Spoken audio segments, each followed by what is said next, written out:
বাবা একটা জানোয়ার, একটা জানোয়ার লোক। হাসপাতাল থেকে বেরোলে আবার হাসপাতালে পাঠিয়ে দেবো। আচ্ছা তুই এখন ওভার রিয়াক্ট করিস না। কেন? মা তুমি এসব নিয়ে ভাবা বন্ধ করো তো। আমি তো কিছু বলিনি, তো তোরাই তো কথাটা তুললি। আর তোর বাবা আমাকে ফোন করেছে, বলছে তোমাকে আমি ডিভোর্সের নোটিশ পাঠাচ্ছি। কি? ডিভোর্সের নোটিশ কি মেল করব? আমি তো মেল কোনোদিন ব্যবহারই করিনি। সেই তুই একবার খুলে দিয়েছিল না মেল, তো আমি তো কোনো কথাই বলতে পারলাম না। তুই বাবা এটা কি করে? বাবা বরাবরই এরকমই ছিল, তোকে গিফট দিয়ে আতুপুতু করে রাখতো।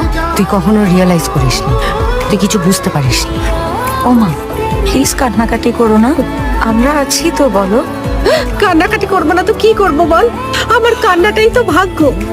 আমার কি আছে? আমি তো কিছুই পারি না। কত কাণ্ড করে বিয়ে হলো, সংসার হলো, বাচ্চা হলো, বড় হয়ে গেল। তোমার একরকম জগৎ, তোমার একরকম জগৎ।